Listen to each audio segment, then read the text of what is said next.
It started with a sound, a barely audible whisper in the dark. I wasn't even supposed to be home. I had a work trip scheduled that night, but a massive storm grounded my flight, and I ended up driving back to the house. The kids were at my mom's for the weekend, and Amanda was supposed to be out with her best friend, Grace. When I walked into the house, it was eerily quiet, the kind of quiet that presses against your ears and makes your skin prickle.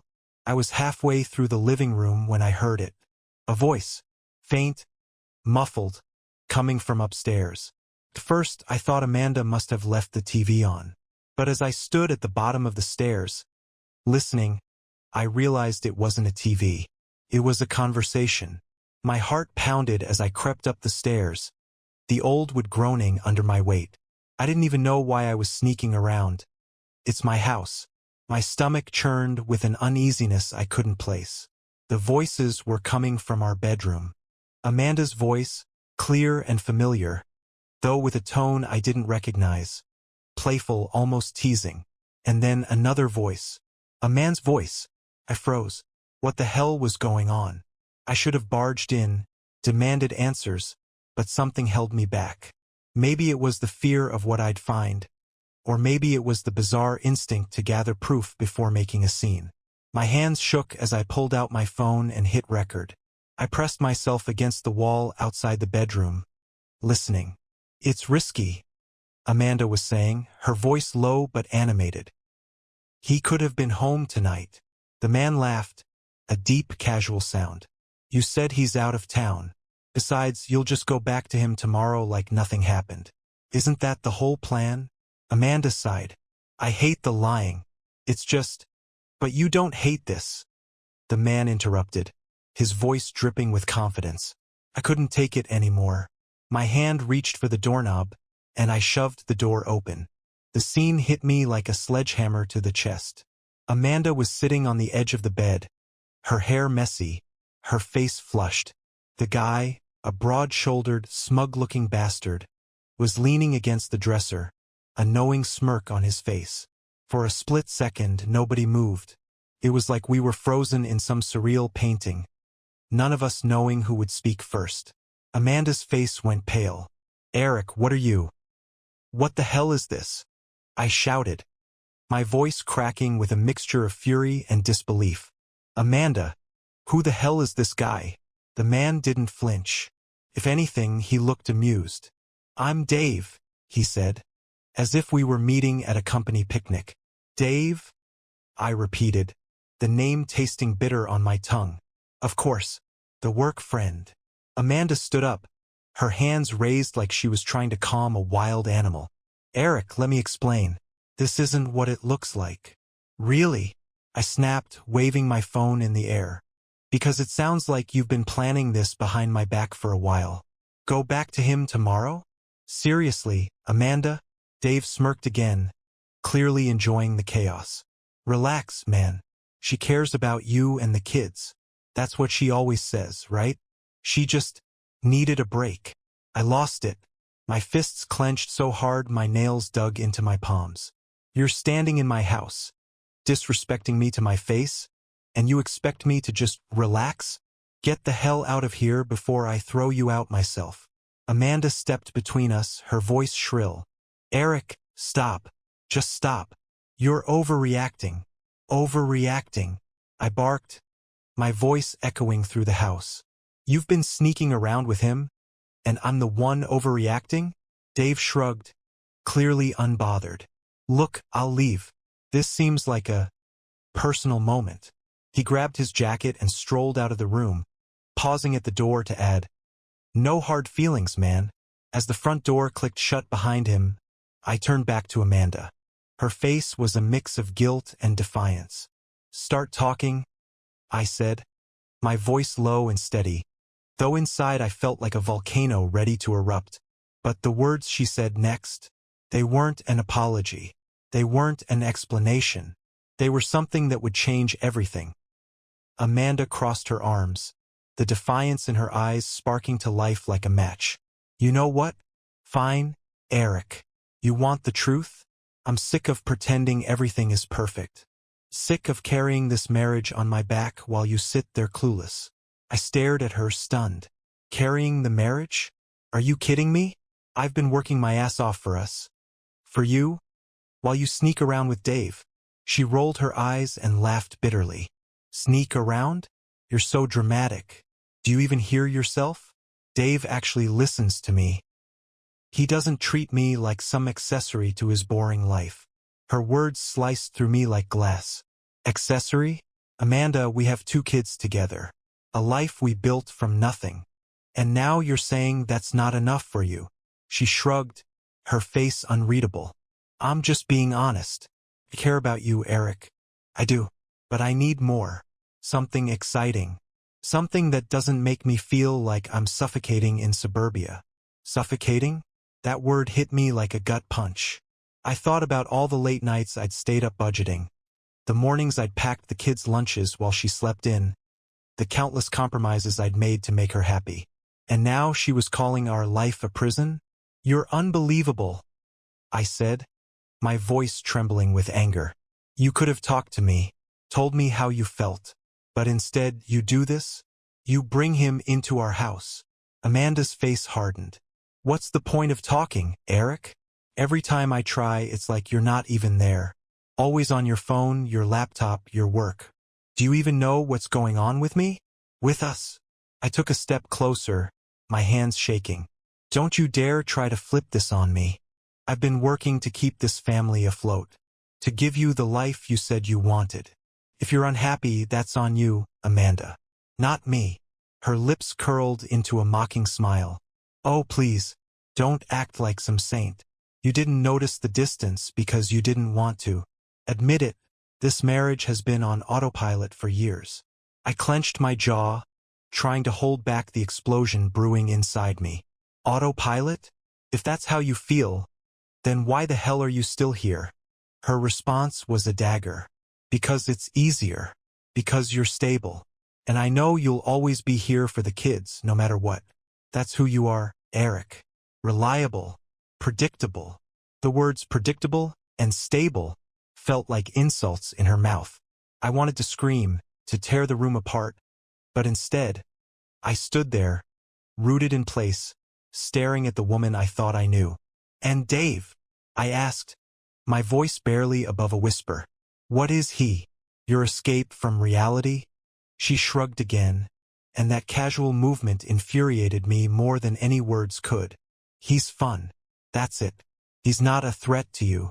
He's not a replacement. He's just something different. I laughed, a hollow, bitter sound. Different? Amanda, he's not a new pair of shoes. He's a man you've been sneaking around with while I've been busting my ass to make you happy. She sighed like I was the one being unreasonable. I'm not leaving you, Eric.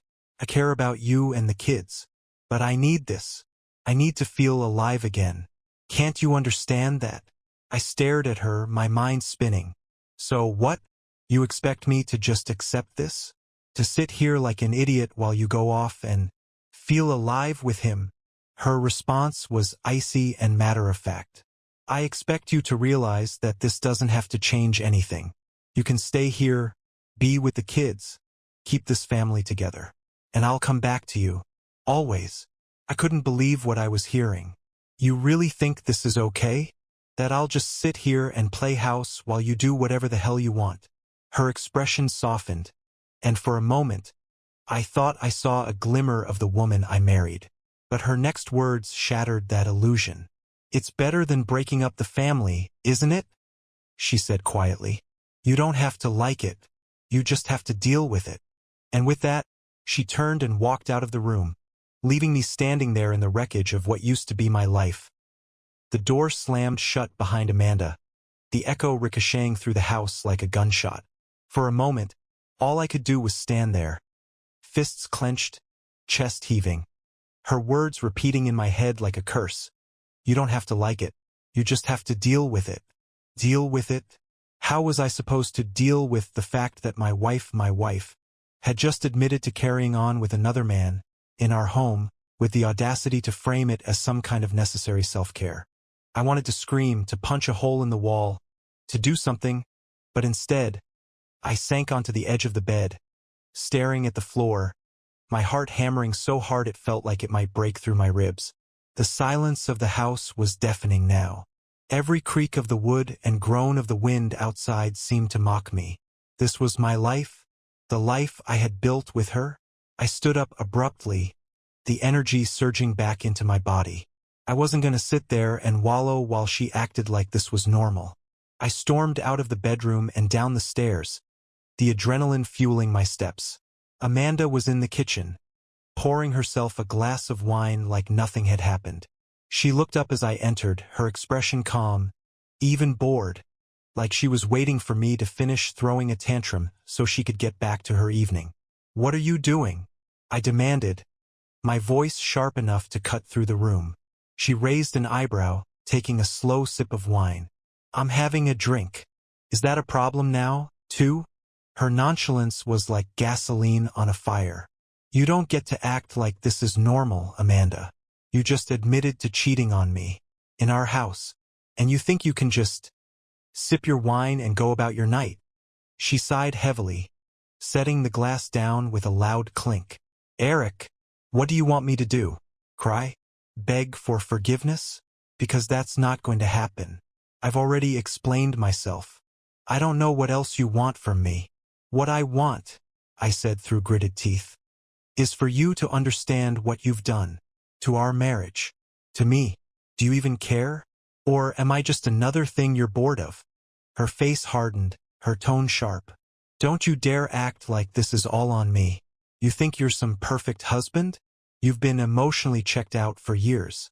You stopped paying attention to me a long time ago. Dave, don't you dare bring him into this." I snapped, my voice rising uncontrollably. "He's not some savior. He's a coward, a homewrecker, and if you think he actually gives a damn about you, you're delusional." Amanda's eyes narrowed, her voice icy. "At least he sees me. At least he makes me feel like I'm worth something. Can you even say the same?" Her words hit me like a slap to the face. My mind flashed back to the nights we'd stayed up late, laughing about stupid things, dreaming about the future. Was that all a lie?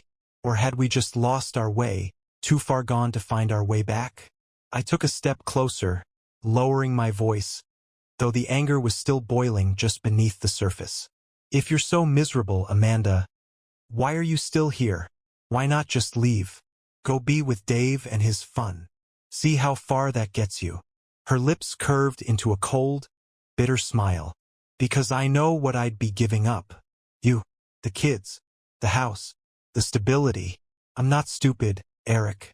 I know where my priorities are." "Your priorities?" I repeated, laughing bitterly. "Is that what you call this mess? Prioritizing me and the kids by running off with him whenever you feel like it?" "I've kept this family together, Eric," she shot back, her voice rising now, "while you've been too busy being predictable. You should be thanking me for trying to find something that keeps me sane enough to stay." I couldn't believe what I was hearing. She had twisted everything so completely, painted herself as the martyr in this nightmare she'd created. My hands were shaking, and for a moment, I didn't trust myself to speak. Finally, I said, "You know what, Amanda? Maybe you're right. Maybe this marriage has been on autopilot. But if you think I'm going to sit here and let you destroy everything we've built, you're wrong. You want to play games? Fine. But don't expect me to play along." I turned and walked out of the kitchen, my footsteps heavy against the hardwood floor. Her voice followed me, dripping with sarcasm. "Oh, what are you going to do, Eric? Run to your lawyer? Good luck explaining this without making yourself look pathetic." I stopped at the base of the stairs, her words hanging in the air like a challenge. I didn't respond. Couldn't. I just kept walking, retreating to the bedroom, the storm outside mirroring the chaos inside my chest. I couldn't sleep that night. How could I? Amanda's words churned in my mind like poison, filling every corner of my thoughts. The quiet house felt suffocating. I lay there, staring at the ceiling, trying to figure out when it had all gone so wrong. Every memory felt tainted now. Around 2 a.m., I heard her footsteps. Amanda entered the bedroom without a word, sat on the edge of the bed, and lit a cigarette, a habit she'd sworn she quit years ago. The flickering orange glow lit up her face, and for a moment, she didn't look like the woman I married. "Can we talk?" she said, her voice softer than before but still laced with that unshakable edge. I sat up, rubbing my temples. "About what? How you've decided to bulldoze our life. Or maybe how you're justifying all this in your head."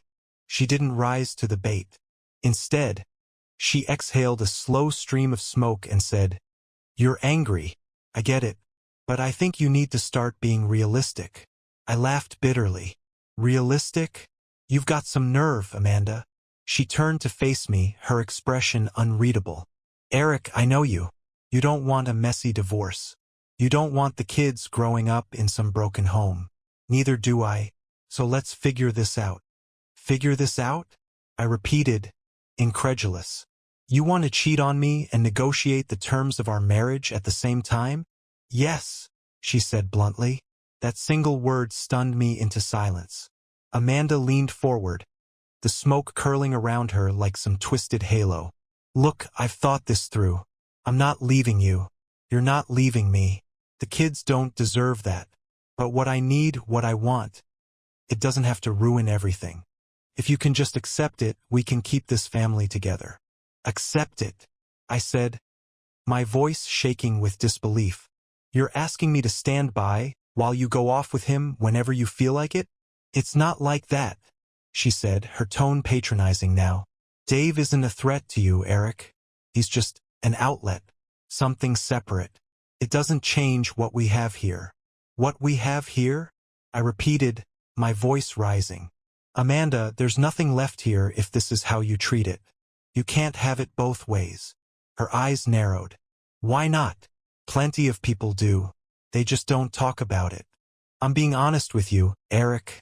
I'm trying to make this work. But if you can't handle it, don't," I interrupted, pointing a finger at her. "Don't you dare try to make this sound noble. You're not some martyr. You're not saving this family. You're destroying it." She stood up, towering over me, her face cold and hard. "Fine. You want to throw it all away? Be my guest. Call a lawyer. But don't think for 1 second that you'll come out of this unscathed. You think the courts care about your feelings? They'll side with the mother. They always do. And you'll lose everything. The kids, the house, everything you've been working so hard for." Her words hit like a sucker punch. I knew she was right. Divorce wouldn't just hurt me. It would tear our kids apart. Lucas and Mia didn't deserve this. Seeing the hesitation on my face, Amanda pressed her advantage. "Think about them, Eric. Do you really want to drag them through a custody battle? To split holidays, birthdays? I don't." I felt trapped, cornered by her logic and the brutal reality of the situation. She sat back down, her tone softening. "We can make this work.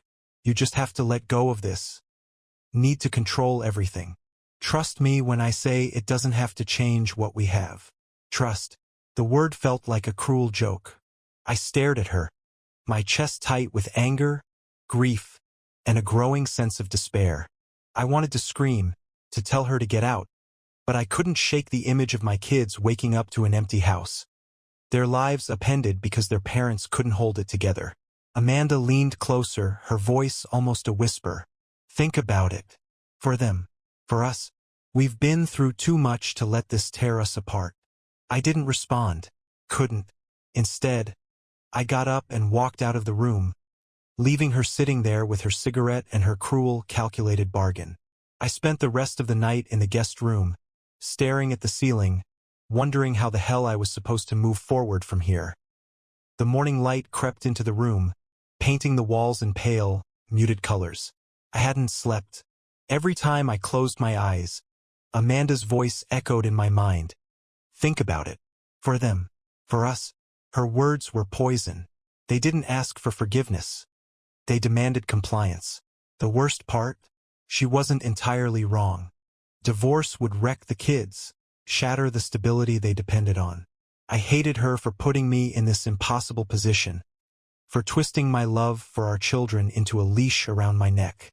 When I walked into the kitchen, Amanda was already there, dressed impeccably as if last night's bombshell had never happened.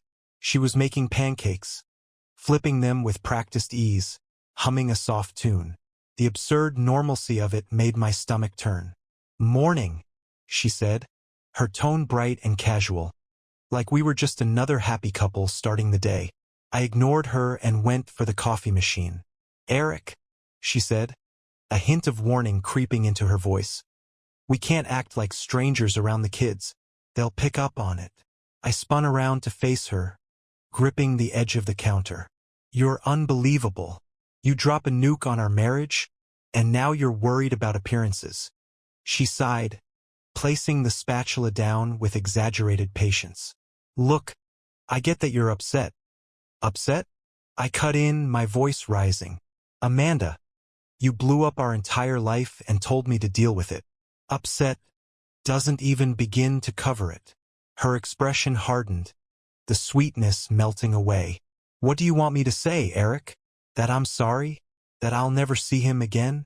Because we both know that's not going to happen." "Then what's the point of this conversation?" I snapped. "Why pretend to fix something you clearly don't care about?" She took a step closer, her eyes narrowing. "Because I do care. Just not in the way you want me to. I'm being realistic, Eric. We can keep this family together if you stop making this about your pride." I laughed bitterly. "This isn't about pride, Amanda. It's about respect. Something you clearly don't have for me or for us." Before she could respond, the sound of small feet padding into the kitchen broke the tension. Mia and Lucas appeared in the doorway, their sleepy faces lighting up when they saw the pancakes. "Mama, pancakes!" Lucas exclaimed, running to the table.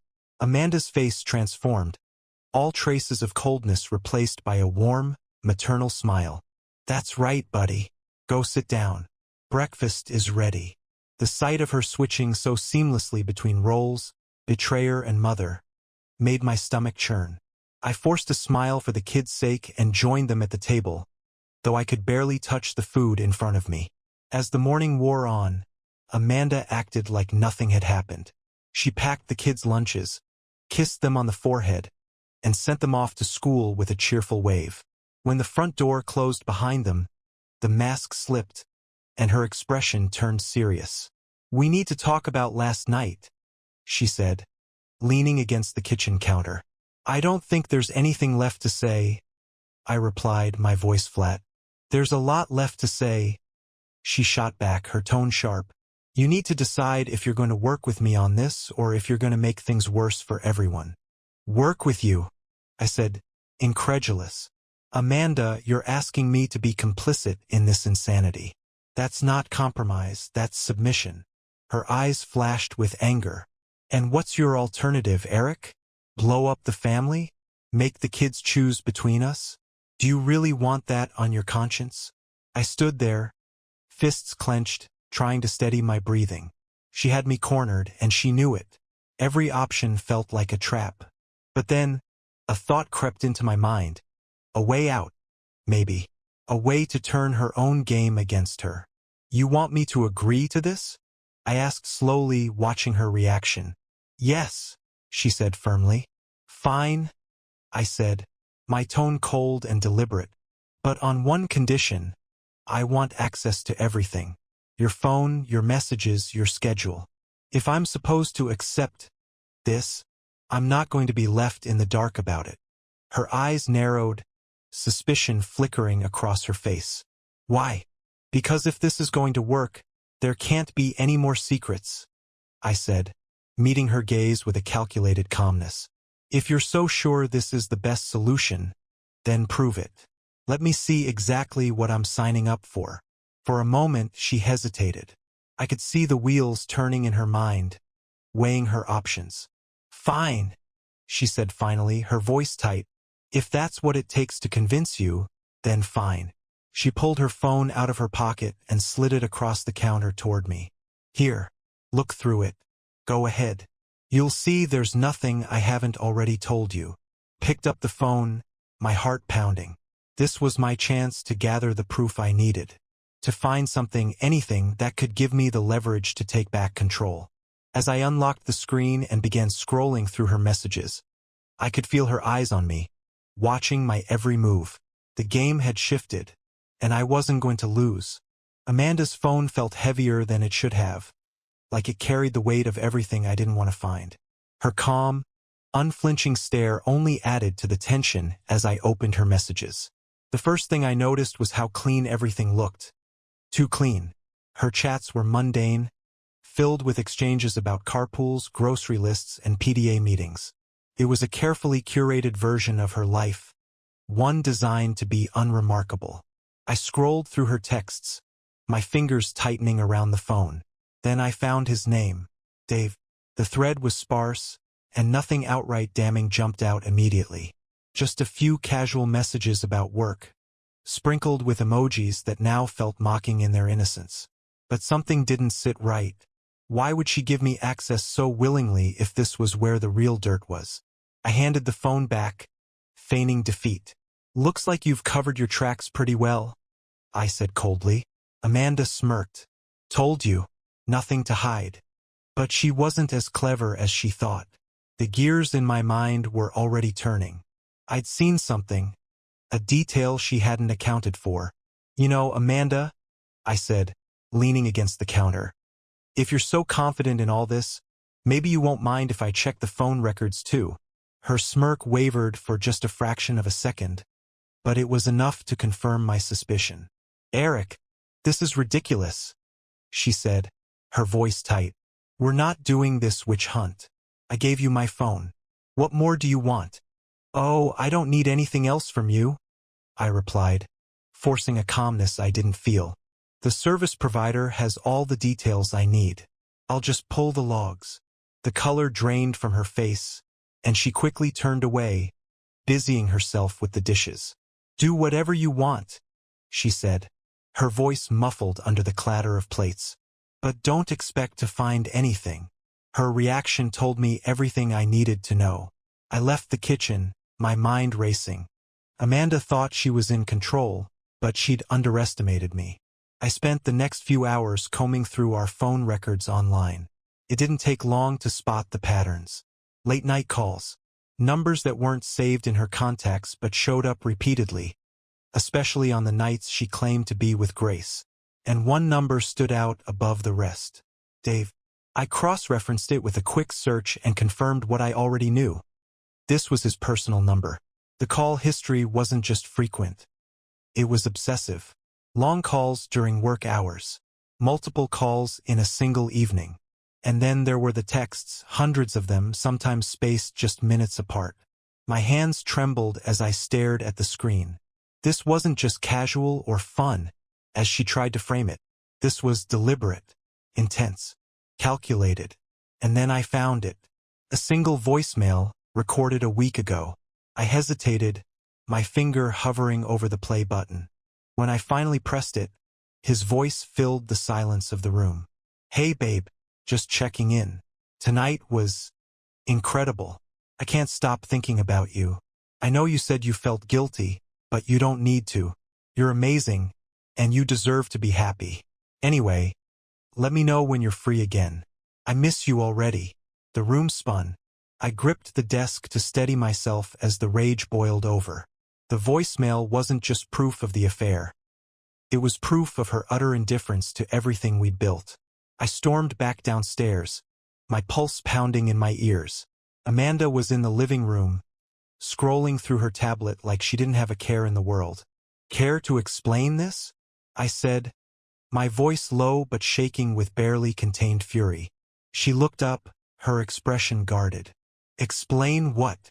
I held up my phone, playing the voicemail on speaker. Dave's voice echoed through the room, each word driving a knife deeper into the heart of our so-called marriage. Amanda's face shifted, first shock, then anger.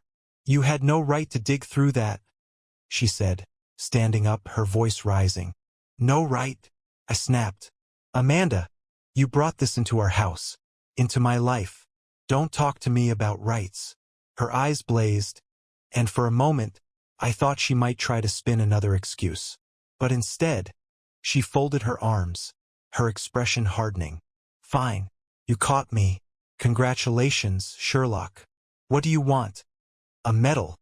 Her flippancy was the breaking point. I threw the phone onto the couch, the impact startling her. I want the truth, I shouted. Not this half-assed nonsense about keeping the family together. I want to know why. Why you did this. Why you thought it was okay to throw everything away for him. Amanda glared at me, her voice sharp as a knife. Because I needed more Eric. I'm tired of feeling invisible. I'm tired of being stuck in a life where I'm just mom and wife and nothing else. Dave, he sees me. He reminds me that I'm still alive. Her words hit harder than any physical blow could. And I don't. I asked, my voice cracking under the weight of her betrayal. After everything I've done for this family, for you, how is that not enough? She hesitated, her anger giving way to something resembling guilt. But it was fleeting. It's not about you, Eric. It's about me. And I'm not going to apologize for wanting to feel something again. I stared at her, the woman I thought I knew, now a stranger standing in my living room. My mind raced, torn between the desire to fight for the family we'd built and the overwhelming urge to walk away from this nightmare. For now, though, I needed time. Time to think. Time to plan. Because one thing was certain. Amanda might think she had the upper hand, but this wasn't over. The house felt colder the next day, even with the sun streaming through the windows.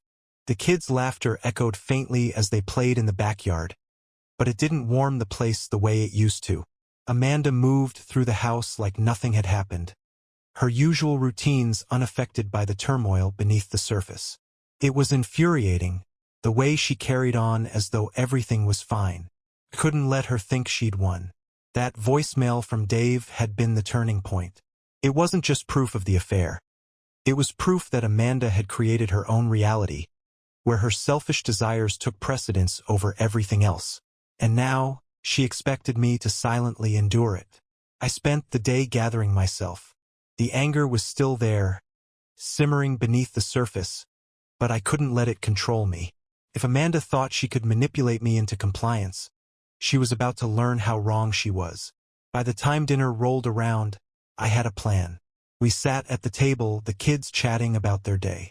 Amanda was smiling, engaging with them like she was the perfect mother. I played along, keeping my tone light, my expression neutral. But my mind was racing. After the kids went to bed, I found her in the living room. She was curled up on the couch, scrolling through her phone with a glass of wine in hand. We need to talk, I said, standing in the doorway. She didn't look up.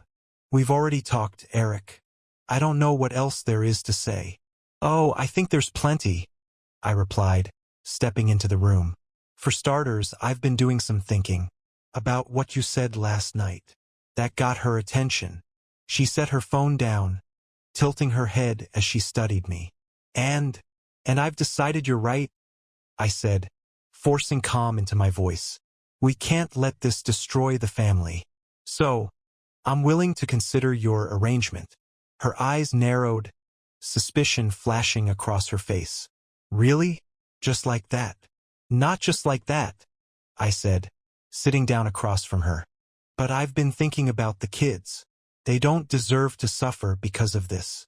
If this is what it takes to keep them from losing their family, then fine. I'll deal with it. She watched me carefully, her expression unreadable. What's the catch?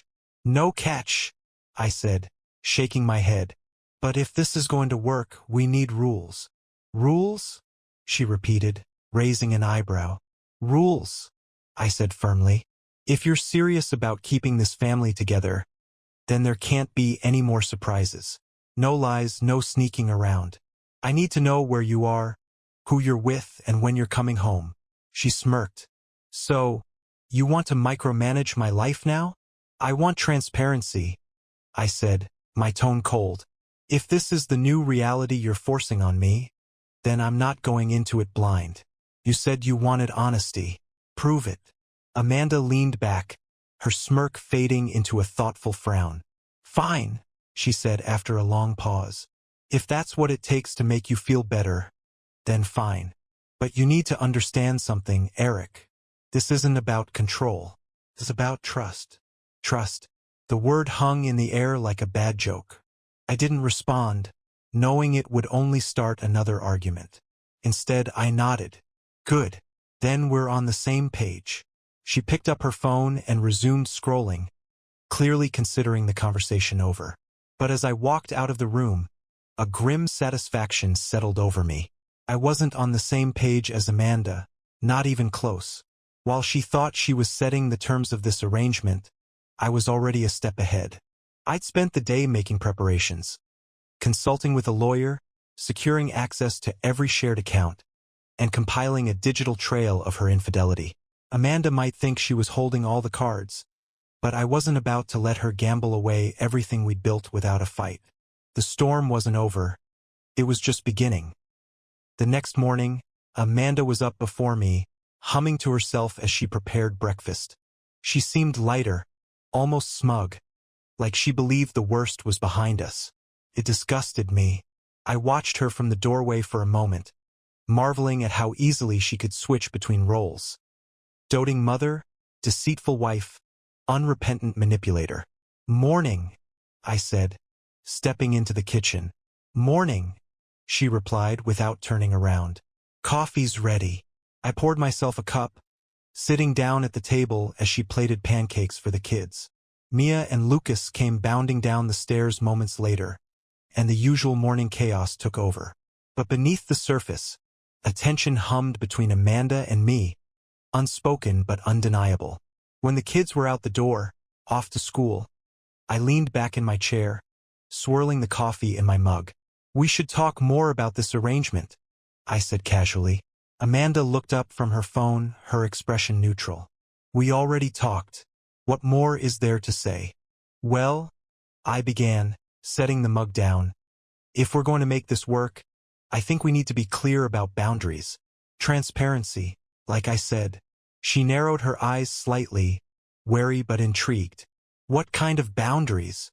"For starters," I said, leaning forward, "I want us to be honest about what this means for the future. Are you planning to keep this thing with Dave going indefinitely? Or is there an endpoint?" Amanda's lips tightened, and for the first time, I saw a flicker of unease in her expression.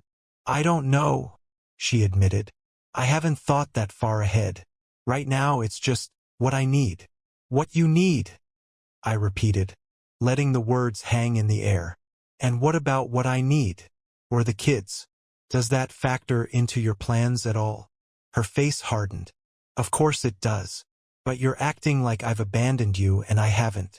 I'm still here, Eric. I'm still their mother. I still love you." "Don't," I interrupted, my voice sharp. "Don't say you love me. Not after what you've done." She flinched but quickly recovered, crossing her arms. "This isn't about love. It's about survival. And if you can't see that, maybe you're not as perfect as you think you are."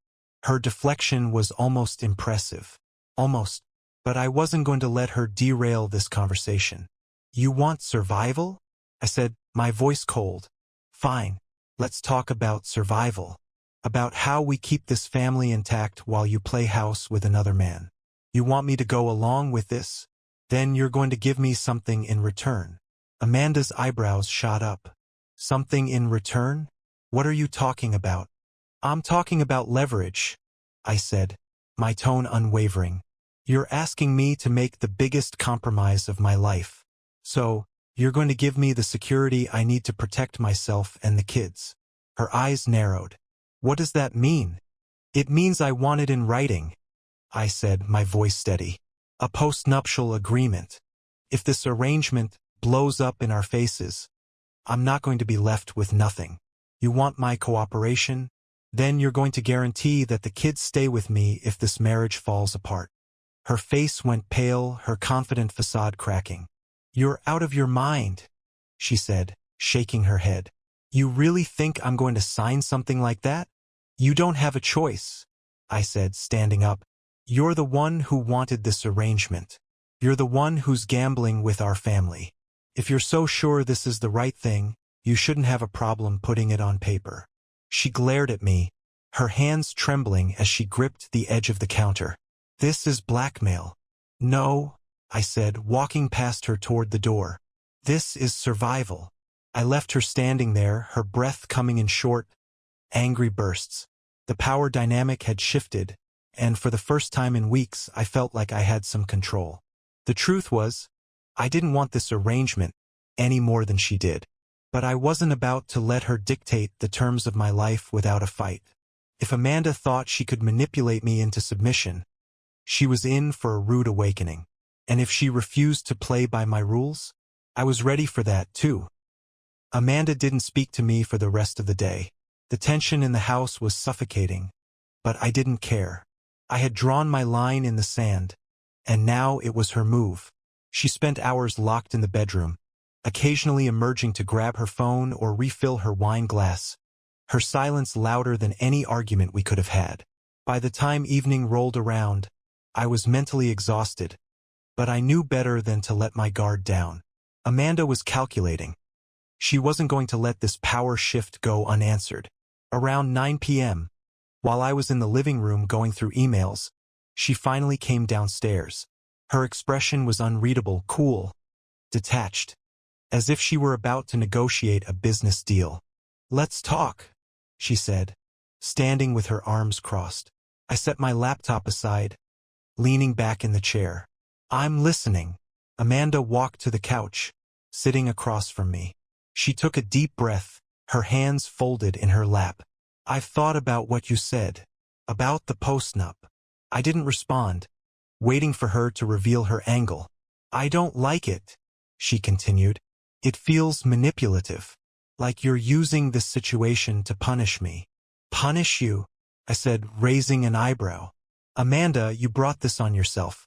I'm just trying to protect what's left of this family." She narrowed her eyes but pressed on. "Fine. If it makes you feel better, I'll sign it. But I have conditions." "Conditions?" I repeated, the edge in my voice sharpening. "Yes," she said firmly. "If we're going to make this work, it has to be fair. You don't get to dictate everything just because you're angry." "Fair," I said, laughing bitterly. "Amanda, you're asking me to live in a marriage where you have a boyfriend on the side. And now you want to lecture me about fairness." She rolled her eyes. "Don't be dramatic. I'm trying to compromise here, Eric. If you want the postnup, fine. But we both agree that it's just insurance. It doesn't mean we're preparing for divorce. It doesn't change the fact that we're staying together for the kids." Her ability to twist the narrative was almost impressive. "Almost." "Fine," I said, my tone cold. "What are your conditions?" Amanda hesitated, as if choosing her words carefully. "First, no more prying into my private life.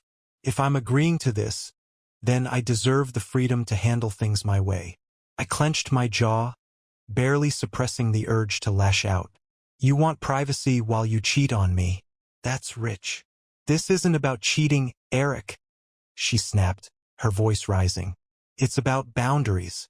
You want a postnup?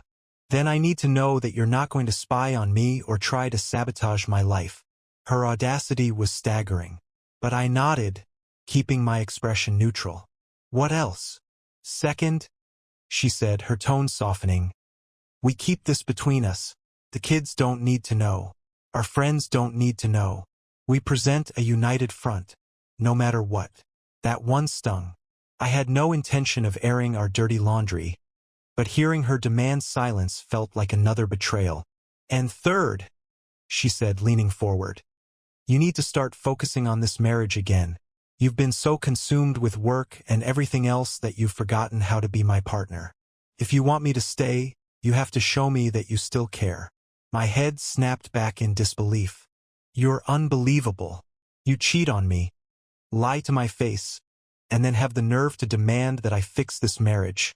Amanda's gaze was steady, her voice calm. "If you don't want to fix it, Eric, then what are we even doing here?"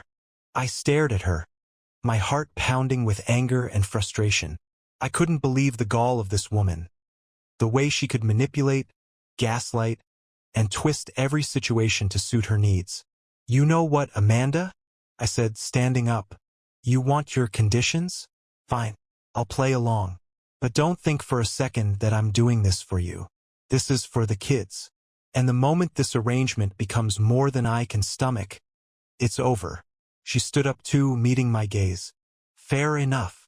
Neither of us moved, the silence crackling between us like static. As she turned to leave the room, I spoke again. One more thing, Amanda. She paused, glancing over her shoulder. I'll be having my own lawyer draft the postnup, I said, my voice firm. And you'll sign it without question. Otherwise, there's no deal. Her jaw tightened, but she nodded. Fine. When she walked out, I sank back into the chair, my hands trembling. I didn't feel victorious. This wasn't a win. It was survival, pure and simple. But deep down, I knew one thing for certain. Amanda's control over me was slipping, and I wasn't going to let her get it back. The following day, I made the first move. While Amanda went about her routine with her usual air of self-assured detachment, I was already in motion. The postnuptial agreement wasn't just a precaution. It was my weapon, the beginning of my escape plan. I scheduled a meeting with a lawyer, someone recommended by a trusted friend. It was discreet, professional, and focused. The attorney, a sharp woman named Susan, listened intently as I laid out my situation. Her expression unreadable, but her questions incisive. So, let me get this straight, she said, her pen tapping against her notebook. Your wife is openly having an affair, wants to keep the marriage intact for appearances, and expects you to agree to these terms without objection? That about sums it up, I replied, feeling a fresh wave of anger as I said the words aloud. Susan nodded, her lips pressing into a thin line. Eric, you're in a strong position here, but this will require strategy. The postnup is a good start. We'll ensure it protects you financially and secures primary custody of your children if the marriage ends.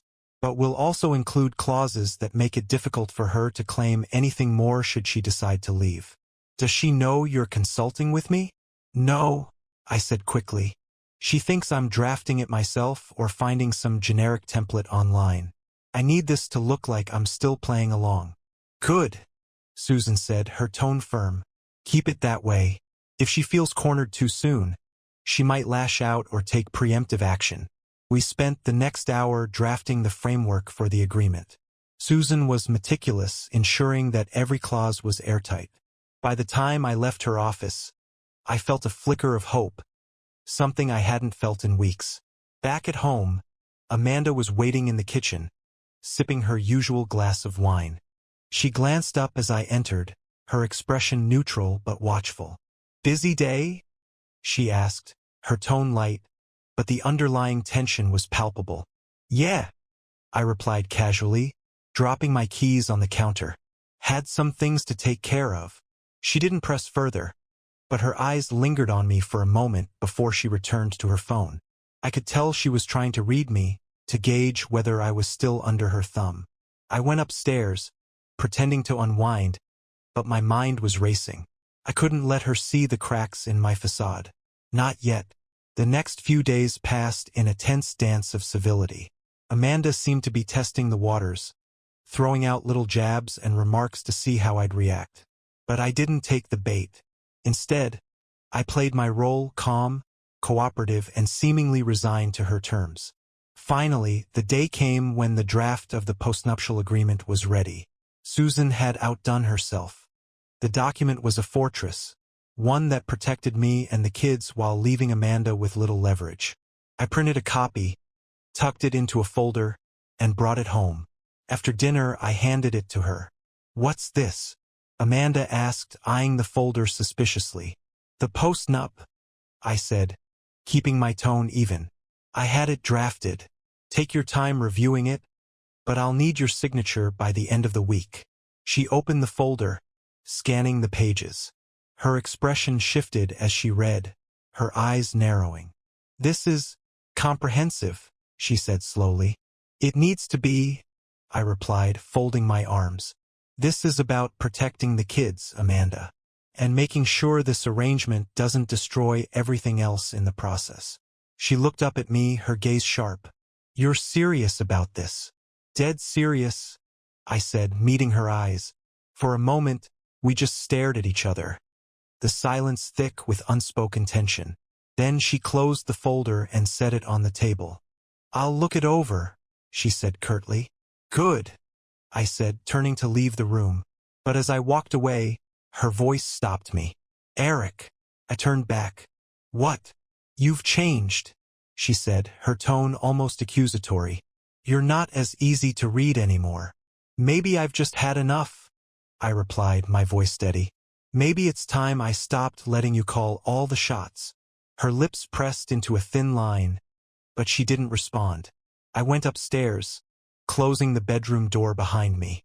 For the first time in weeks, I felt a sense of control returning to my life. Amanda might have thought she held all the cards, but I was done playing by her rules. The game had shifted, and this time I was determined to win. The next morning, the air in the house felt heavier, as if the tension between Amanda and me had settled into the walls. She didn't mention the postnup at breakfast, didn't bring it up when we crossed paths throughout the day. But I could tell it was on her mind. She was quieter, more cautious, as though carefully calculating her next move. By the evening, the silence was unbearable.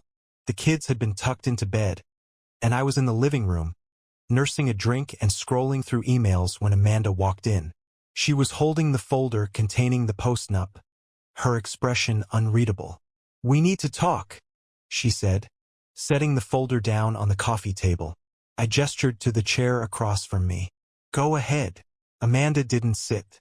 She stood there, arms crossed, her eyes fixed on me.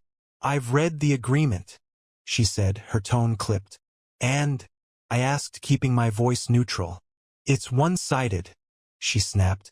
"You want me to sign something that strips me of any leverage in this marriage. This isn't an agreement, Eric. It's a power grab." I leaned back in my chair, swirling the glass in my hand. "It's protection. For me. For the kids. You want this arrangement to work? Then you need to prove you're serious about keeping this family intact." Her jaw tightened, her eyes flashing with anger. "Don't pretend this is about the kids. This is about control. About you trying to punish me for something you don't understand." "Don't I?" I shot back, setting the glass down with a loud clink. "Amanda, you brought this mess into our lives. You're the one who decided to blow up our marriage for your needs. And now you're mad because I won't just roll over and let you dictate the terms." She took a step closer, her voice rising. "You think you're so righteous, Eric? Like you've been the perfect husband all these years? Where were you when I felt invisible? When I was begging for connection? And all you cared about was work and the bills and keeping up appearances." I stood up, my own anger flaring. "Where was I? I was keeping this family afloat. Amanda, while you were out chasing connection. I was sacrificing everything to give you the life you wanted. Don't you dare," she hissed, her voice trembling. "Don't you dare act like you've been some kind of martyr. You've been emotionally absent for years, Eric. This didn't happen overnight." Her words hit like a slap, but I refused to back down. "And you think running to Dave was the solution? You think sneaking around, lying, and treating me like a backup plan is going to fix anything?" Amanda laughed bitterly, the sound sharp and cutting. "You're so focused on being the victim that you can't see the truth. You've been checked out of this marriage for a long time, Eric. Dave didn't steal me from you. You pushed me away." The room fell silent, her words hanging in the air like smoke. For a moment, neither of us spoke, the weight of everything we'd been avoiding finally crashing down on us. "I'm not signing it," she said finally, her voice quieter now but no less firm. "Not unless you're willing to admit your part in this." I clenched my fists, struggling to keep my emotions in check. "You want me to take responsibility? Fine. I wasn't perfect. I made mistakes. But I never cheated. I never betrayed you." Her eyes softened, and for a split second, I thought I saw regret flicker across her face. But it was gone just as quickly, replaced by the same cold determination I'd come to expect from her. "This isn't about blame, Eric," she said, her tone almost condescending. "It's about moving forward. If you can't see that, then maybe you're the one destroying this family. I stared at her, my chest tight with a mixture of anger, sadness, and disbelief. How had it come to this? How had the woman I once loved turned into this unrecognizable stranger? You're unbelievable, I said, my voice shaking. You want me to bend over backward to accommodate your lies, your betrayal, and now you're trying to gaslight me into thinking it's my fault? Amanda's lips curled into a bitter smile. If that's how you see it, Eric, maybe this marriage really is over. The words hung in the air, heavier than anything she'd said before. For the first time, the possibility of ending it all felt real, tangible. But I wasn't going to let her take the narrative and twist it to suit her. Not anymore. Maybe it is, I said quietly, meeting her gaze. But if it ends, it'll be on my terms, not yours. Her eyes widened slightly, but she quickly masked her surprise with a cold, calculating expression. We'll see about that, she said, turning on her heel and leaving the room. As I stood there alone, the realization hit me like a freight train. The woman I married was gone, and the fight to protect what little I had left was just beginning. The following days felt like a slow march toward an inevitable conclusion. Amanda barely spoke to me, but I could feel her scheming, the gears in her mind turning as she tried to figure out her next move. Meanwhile, I worked quietly but relentlessly, lining up every piece I needed to secure my future and protect the kids.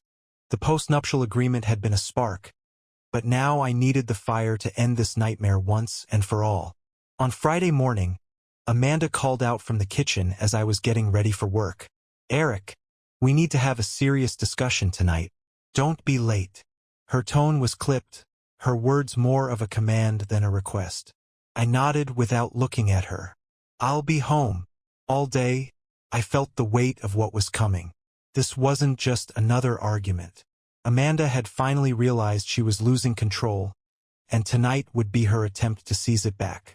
But I wasn't afraid. I had prepared for this.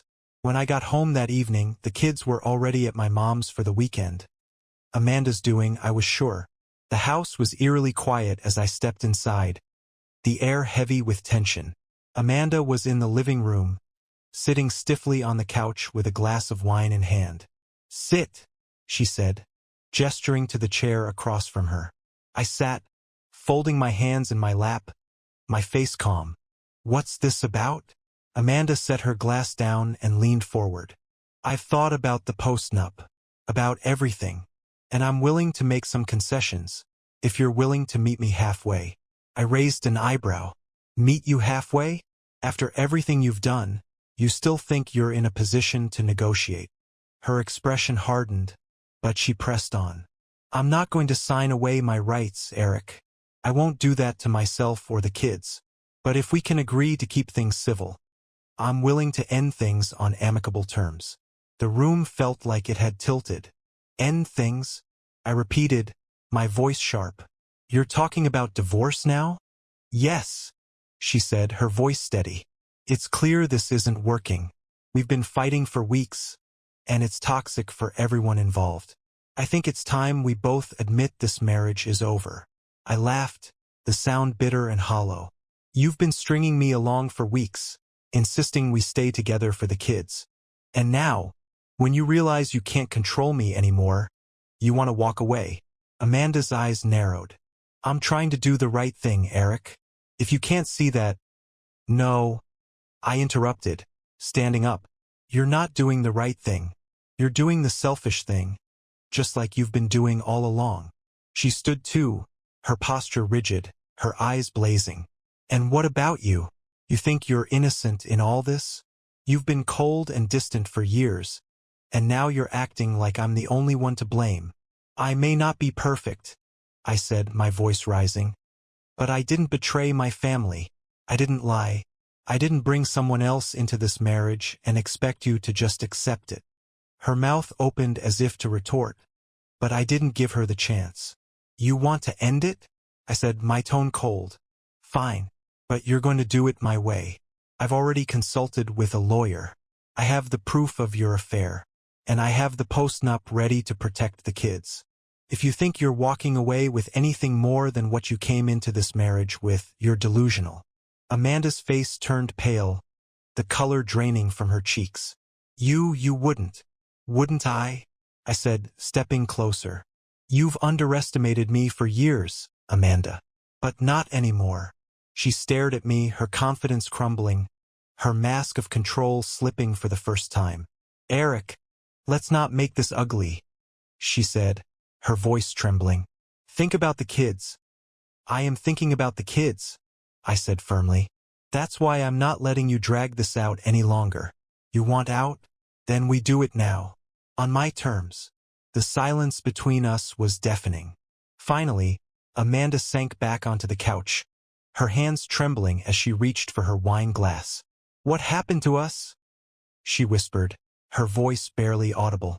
I didn't answer. I didn't have an answer. The woman I'd loved was gone, replaced by someone I barely recognized. As I turned to leave, I paused at the doorway, glancing back at her one last time. I'll have the papers ready by Monday. If you don't sign them, we'll let the courts decide. She didn't respond, her gaze fixed on the floor. I walked upstairs, closing the door to the guest room behind me. For the first time in weeks, I felt something close to peace. The battle was over. Amanda's reign of manipulation and betrayal had finally come to an end. And for the first time, I could see a future. One where I rebuilt my life stronger and freer than before.